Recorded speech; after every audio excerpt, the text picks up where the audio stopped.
Mulai ya. Assalamualaikum warahmatullahi wabarakatuh. Waalaikumsalam warahmatullahi wabarakatuh. Waalaikumsalam warahmatullahi wabarakatuh.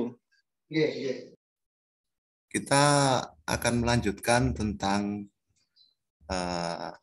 mata kuliah Marine Survey and Inspection pada contoh pemeriksaan pada konstruksi kapal. Bagaimana cara memeriksa konstruksi kapal. Di bagian yang kedua, tadi sudah masuk ke materi tentang material.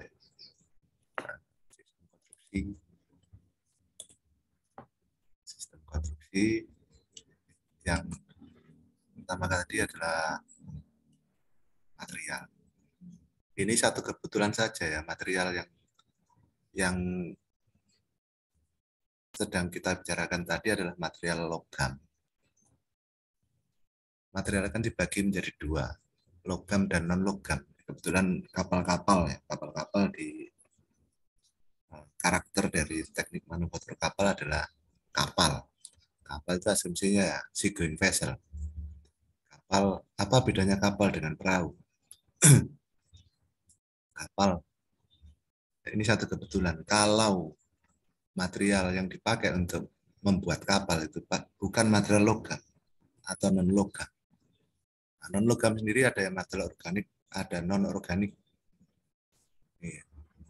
Ilmu menarik tentang material adalah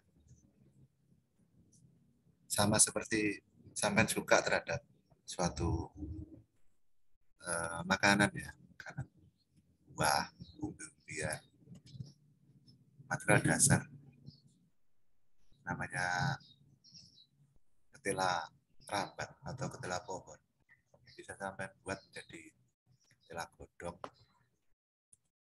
ketela goreng, ketela bakar, macam-macam. Material kapal ya, yang bisa dipakai untuk kapal pasti harus memiliki grade yang sesuai dengan kapal tersebut. Ada material logam sendiri dibagi bermacam-macam. Material ferro, material non-ferro. Kalau sebenarnya ketika sampai berpraktek di kapal non-ferro, itu sebenarnya adalah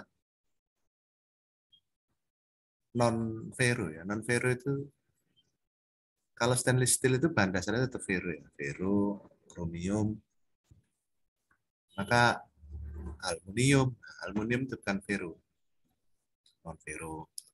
Maka memang belum lengkap mata kuliah kapal non-ferro ya, baik itu teorinya maupun praktikumnya ya, karena teknik manufaktur kapal juga belum bisa membuat seideal kampus-kampus lain yang basisnya perkapalan, karena memang peralatan bengkel dan bengkelnya juga belum mencukupi, laboratorium juga belum mencukupi untuk memberikan pemahaman pendukung kepada khususnya mata kuliah ya.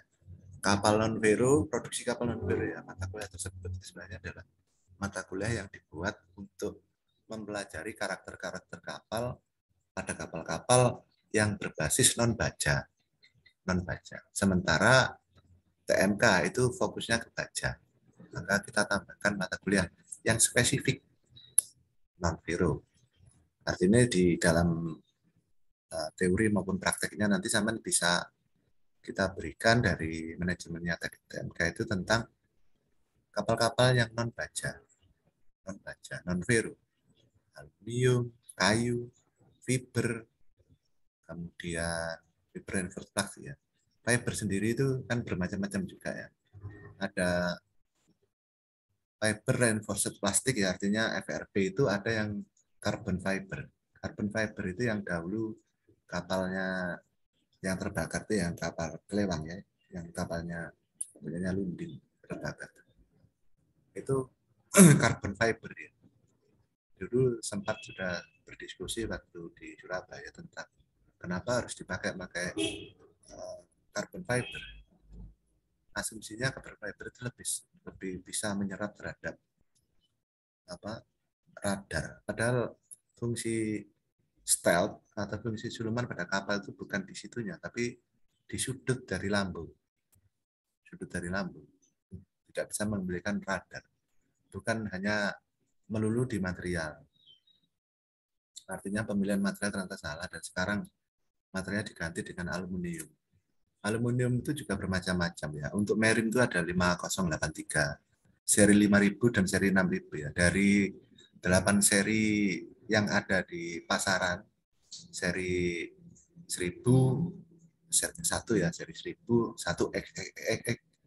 Untuk aluminium ada seri 2X ya, 2000, 3000, 4000, 5000, 6000, 7000, 8000 itu yang bisa dipakai untuk lampu kapal atau marine use itu hanya 5000 dan 6000. Yang 7000 tidak bisa dipakai. 7000 dipakai hanya untuk materialnya. Salah satu sampean kalau lihat di turretnya tanknya Amerika yang seri M49 nggak salah, 49 ya. Yang setelah tank itu turretnya itu dari aluminium seri 7000. Jadi material, kalau zaman fokus di material itu sebenarnya sama dengan ilmu dasar di material. Ilmu dasar di material itu sampean suka buah apa, sampean suka telo apa ya. Kemudian baru telonya itu mau diolah menjadi apa? Telo goreng, telo godok, telo bakar ya, macam-macam. Sama seperti buah. Buah itu hanya menjadi buah kalau dimakan seperti itu, tapi buah bisa menjadi macam-macam buah apa. Setelah ngomong masalah material, kemudian di ilmu kita, di ilmu perkapalan itu ada namanya joining proses ya. Material-material yang kita pilih untuk menjadi bahan dasar kapal, baik itu logam maupun non logam, logam yang baja non ferro maupun non ferro, itu ada yang namanya joining proses. Joining proses itu ya, stainless steel itu pasti proses pengelasan, baja yang korugatif itu pasti proses pengelasan ini fillet pasti proses pengelasan. Ini namanya joining proses. Joining proses itu salah satunya welding, rivet, kemudian baut. Nah, itu joining proses. Nah, joining proses itu bagaimana menjoin. Namanya aluminium kalau ketemu dengan ferro, bahan dasar itu pasti ada ferro ya, ferro yang untuk baja ya. Tapi untuk kapal, contoh ya, kapal 259 tanker, semi tanker yang seri NEP M000259 yang membawa semi tanker itu, lambung kargonya itu dari duplex stainless steel seri 2205 duplex stainless steel, atau di ASTM berbunyi S13083. Itu bagaimana menjoin stainless steel terhadap baja. Bagaimana prosesnya sampai muncul namanya WPS atau Welding Procedure Specification. Tapi kalau sama nanti akan berfokus di penelitian atau TA tentang duplex stainless steel, ya, bagaimana mencari material tersebut adanya di Banyuwangi, ya. Karena material ini dahulu harganya 3 kali lipat dari aluminium yang duplex stainless steel. Kalaupun ada, sama juga punya keterbatasan bagaimana mencari material tersebut hanya untuk TA saja. TA paling sama butuhnya berapa join. Atau kalau sama memang aluminium yang seri yang dipakai untuk apa? Untuk kapal atau lampu kapal itu kan serinya seri 5000 atau seri 6000. Di pasaran juga susah. Nah, tapi bisa karena di Surabaya sana, di daerah Martapura ya, Tanjung Sari itu juga menyediakan material-material aluminium yang atau stainless steel yang atau ferro yang marine use. Jadi seri 5000 dan 6000 mereka ada. Kalau kenapa seri 6000 itu karena mengandung magnesium, aluminium magnesium. Kalau seri 5000 itu aluminium magnesium ALMG. Aluminium dicampur dengan magnesium. Memang ada yang lain, tapi yang dominan aluminium dan magnesium. Dan magnesium itu adalah fungsi anti korosi terhadap aluminium. Kalau di seri 7000 itu aluminium, magnesium, silisium, ALMG-Si. Itu Si-nya itu membuat material aluminium itu lebih rigid, lebih kaku. Makanya kalau di seri 6000 itu dipakai sebagai girder-girder penguat untuk kapal-kapal yang berbasis aluminium. Kalau sampean bisa jalan-jalan ke Lundin, kalau sampean lihat lambung kapalnya itu dari aluminium magnesium, ALMG, serinya 5.000. Tapi kalau di dalamnya dikonstruksi dalam ini ya, girder, floor, itu semuanya aluminium, magnesium, silisium, seri 7, seri 6.000, 5.000 dan seri 6.000. 6026, 6062, tergantung milihnya yang mana. Akan tetapi tidak semua yang seri 6.000, karena seri 6.000 itu juga mahal sekali. Kalau untuk konstruksi-konstruksi yang tidak membutuhkan kekuatan rigiditas dari aluminium untuk kapal yang sekarang namanya golok itu ya, itu maka dipakailah yang seri tetap 5.000. Itu ilmu yang menarik ya, masalah material. Sama seperti zaman suka buah yang buah apel ya, apel diapakan hanya sekedar apel ya, tidak dionceki ya, sama seperti material.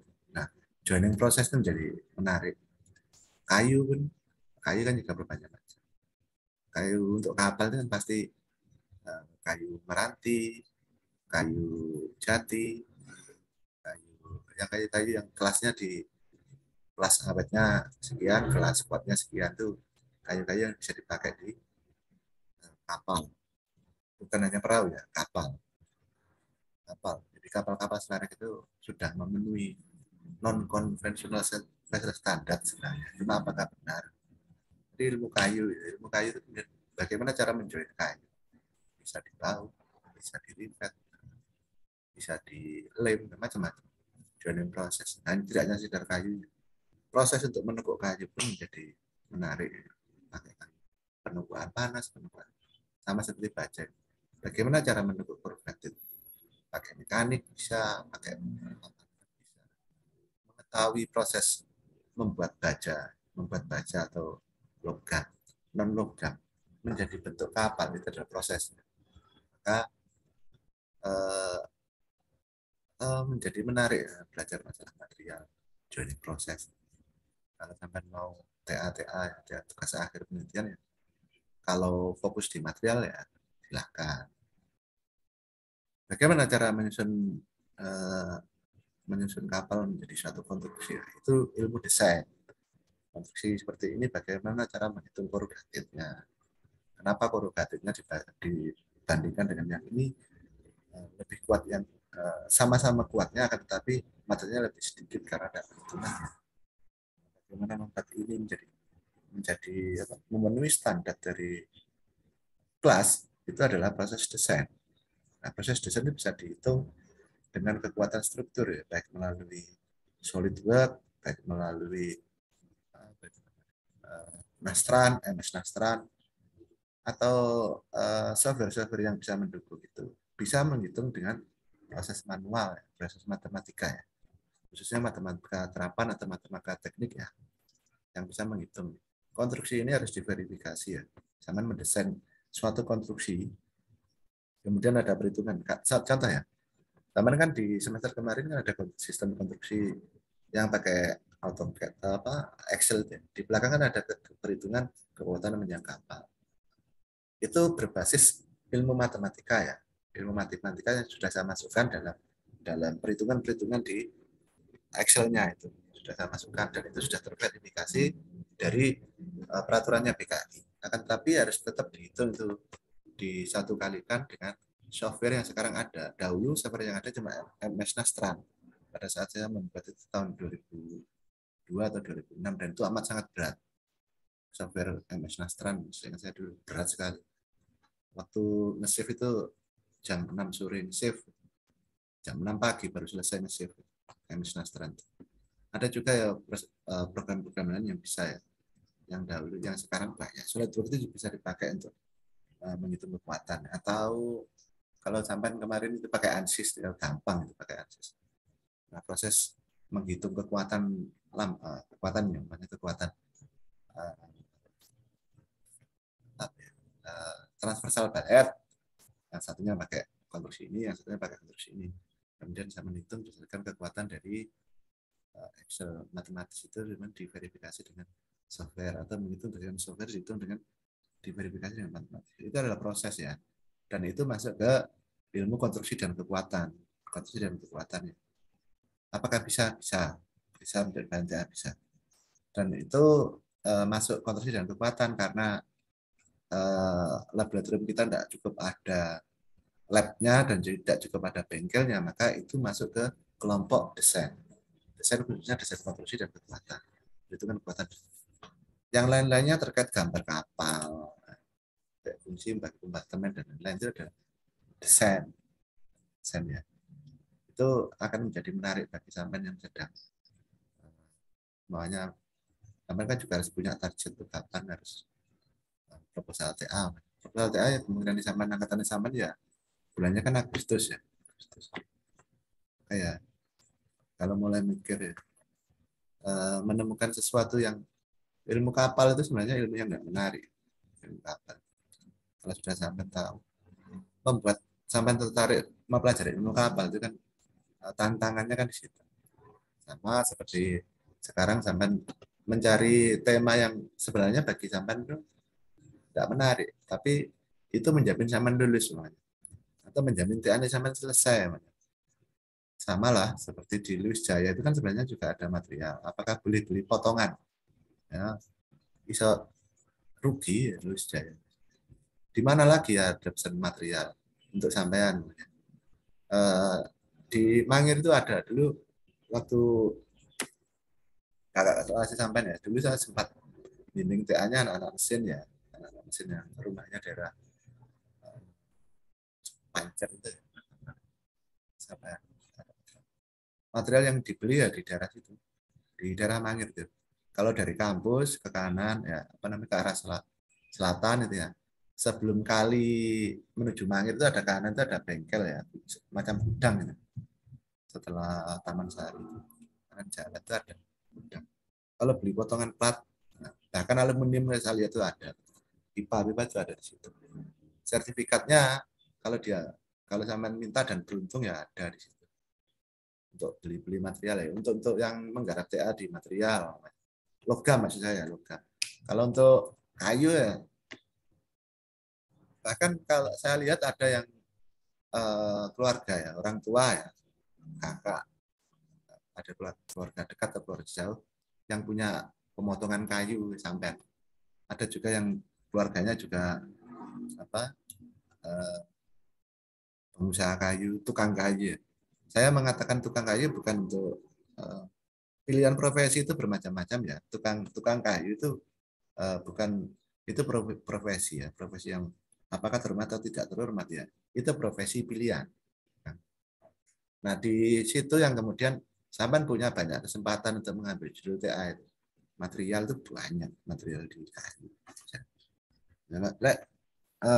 Umpama sampean datang ke saya membawa judul, Pak, saya mau meneliti TA ini, Pak. Umpama sampean membutuhkan saya untuk mereview, ya akan saya review. Memang tugasnya dosennya di TMK itu ya mereview tema yang dari sampean.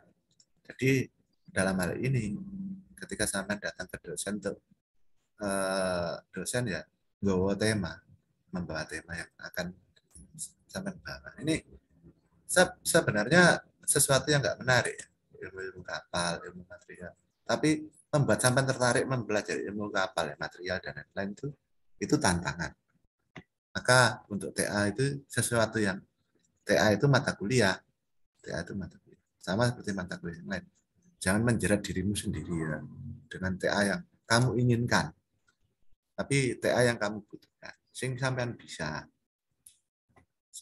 Yang paling penting etika akademisinya tetap dijalankan. Etika akademisi tidak plagiat, tidak trimming, tidak forging gitu-gitu ya. Yang di metodologi penelitian dahulu sudah diajarkan. Bagaimana cara mensurvei, bagaimana cara lain-lain. Itu yang di TA ya. Umpamanya ilmu konstruksi ini atau ilmu marine survey itu bisa menjadi tema TA ya. Ilmu marine survey itu marine survey and inspection itu ilmu yang menarik. Tapi ini nanti penugasannya kan setelah UTS ya. Sama ini. Kenapa benar toh bahwa kompartemen itu membuat kedap air. Bagaimana cara membuat kompartemen itu bisa kuat. Bagaimana cara menghitungnya? Benarkah kompartemen itu sekat yang melintang itu menambah kekuatan melintang? Ini kan kata-kata yang kita sampaikan berdasarkan bukunya. Tapi apakah benar? Saman perlu membuktikannya. Itu hal-hal seperti itu. Kemudian masuk di water tank itu jumlahnya berapa? Dulu sudah sempat dikonstruksi kapal, kita hitung bahwa kalau sekat kedap air untuk panjang kapalnya di atas kurang dari sama dengan 65, maka jumlah 3. Kalau mesinnya di belakang, kalau jumlah mesinnya di depan atau di tengah, maka 4. Ini di klasifikasi juga ada ya. Teman nanti bisa membuka sendiri. Dan bagaimana memeriksa desain kapal itu harus memenuhi ya. Pegangannya ya buku yang sama yang dipakai untuk merancang kapal, yaitu kelas, regulasi, konvensi. Nah, ini contoh bagaimana tata cara menyekat kapal. Nah, ini kalau mesinnya di tengah. Sekatnya berarti ada 2 ya, sekat dan mesin yang di belakang. Ada penambahan 1 sekat lagi. Nah, mesinnya dipindahkan ke depan. Kemudian untuk sekat tubruan, bagaimana cara menghitungnya? Sama sudah berpraktek. Maka pegangannya ya sama. 0,05 L hingga 0,08 L dari kapal dihitung dari titik FP atau forward perpendikular. Kemudian kapal barang hasilnya sekian. Bagaimana cara menghitungnya? Maksimum sekian meter, 10 meter. Setelah itu untuk konstruksi balet, ada yang model seperti ini. Seperti ini. Apakah boleh? Boleh. Kalau dari galan kapal merancang seperti ini yang tidak korugatif ya boleh, tapi aturan yang sebenarnya pakai untuk memeriksa korugatif ya berarti aturan yang itu. Yang seri BKF volume 2 nomor 21 kan. 41 volume 2 sectionnya 21 hingga 23 sekat. Sekat bagaimana? Terserah. Kemudian stem itu yang haluan ya. Nah, stem itu harus seperti apa? Ini setiap konstruksi yang sama rencanakan untuk kapal ini bisa dihitung kekuatannya. Pakai apa? ANSYS bisa, MS Nastran bisa. SolidWorks itu sebenarnya bisa ya. SolidWorks itu bisa. Yang paling penting adalah bisa membuat parameter dari material ke dalam database-nya SolidWorks itu bisa dimasukkan. Dan kemudian perbedaan parameter ya. Kalau di SolidWorks itu kan sudah ada database tuh grade apa, ST berapa sudah ada. Tapi membuat konstruksi ukuran itu gambar. Bisa dihitung, bisa. Titik center of gravity-nya bisa muncul di situ. Di SolidWorks bisa. Maka SolidWorks itu sangat bisa untuk dipakai. Kalau pakai ANSYS, parameter-parameternya masih dimasukkan dahulu ya. Tapi ANSYS yang seri 12 ya atau 16 itu sudah punya database data material juga. Ini ilmu yang menarik, membuat menariknya sesuatu yang sebenarnya sama nggak menarik. Maka sesuatu yang nggak menarik tapi sama harus tertarik dan kemudian sama tertarik.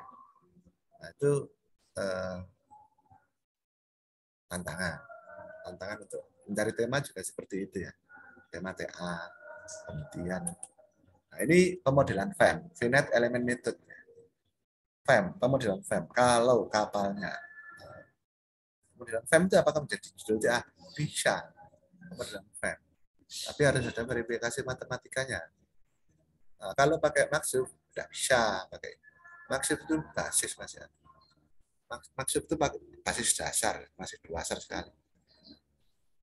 Yang software yang punyanya yang kita kemarin beli itu sayangnya komputernya tidak cukup kuat untuk merunning program itu. Itu juga bisa untuk pemodelan ini. Bisa. Kalau yang ini pakai ANSYS ya. Apakah SolidWorks bisa pemodelan ini? Kalau untuk pemodelan yang ini bisa. Yang paling penting sampean bisa memasukkan parameter dari lambung. Tebalnya berapa. Nah, kemudian yang terakhir adalah keberanian untuk membatasi diri. Pengennya satu lambung kapal sampai simulasikan. Tapi dihitung waktu yang dibutuhkan untuk memodelkan kapal satu lambung kapal. dahulu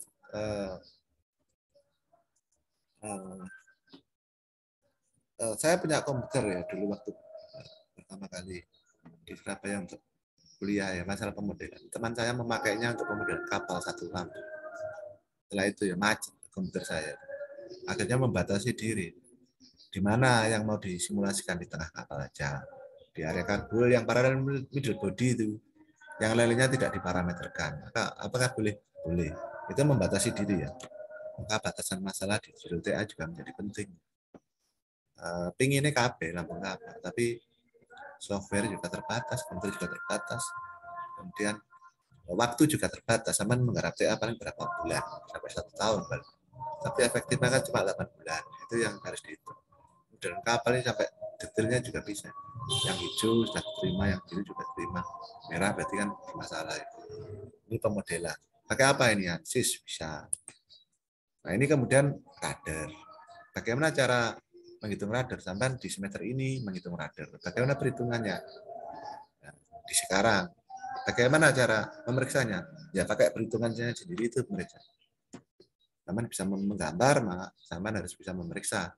Apakah radar yang dibuat itu sudah memenuhi standarnya biro klasifikasi atau standar dari regulasi atau standar dari konvensi. Sampai bisa melihatnya sendiri. Dari hitungannya sih. Bermacam-macam, ada kemudi plat tunggal, ada kemudi ruang. Sampai pakai kemudi ruang ya, double plate. Kemudian luasannya untuk kapal dengan masing-masing kemudi dapat dikurangi 20%. Luasan dari kapal barang sekian. Ini aturannya yang di software di Excel-nya sudah saya entry dengan aturan-aturan ini, aturan-aturan yang sudah ada. Rasio juga sudah ada. Maka apakah Excel yang saya pakai itu sudah memenuhi standar? Menurut saya sudah, karena sudah saya entry berdasarkan perhitungannya BKI, perhitungannya DNV, sama lihat kan ada DNV juga. Ada juga berdasarkan konvensinya sudah. Tapi sampai apakah perlu membuktikannya? Ya, kalau mau dibuktikan silakan. Bisa menjadi judul TA. Perancangan kamu di kapal dengan basis nilai-nilai sekian bisa. Itu desain, maksudnya ya. Yang ini semi balan. Semi balan itu ada 2. Kayak ini ya fully balan. Semi balan itu kalau penyangganya ada 2 tapi tidak di bawah. Kalau ini fully balan. Atas dan bawah ada di sana. Yang ini speed radar atau kemudi gantung. Ini gantung ya. Penahannya cuma 1 di atas. Sampai sekarang yang di kelas B semuanya gantung ya, karena lebih gampang nanti memeriksanya. Tidak ada yang karena mencari material cor juga susah. Ini yang code nozzle yang pakai selubung code nozzle. Kemudian ini yang pakai void space propeller ya, radar propeller. Macam-macam. Ada yang kemudi radar. Ada jet flap, backer flap. Ada tambahan nanti bisa ini bisa berubah sendiri juga. Ada kemudi ini yang bisa bergerak mundur juga. Kapalnya bergerak mundur berdasarkan kontraflow. Kemudian untuk perlengkapan kapal nanti akan saya sampaikan di pertemuan selanjutnya. Saya ucapkan terima kasih atas perhatiannya. Assalamualaikum warahmatullahi wabarakatuh. Waalaikumsalam warahmatullahi wabarakatuh. Terima kasih Pak. Terima kasih Pak. Terima kasih Bapak.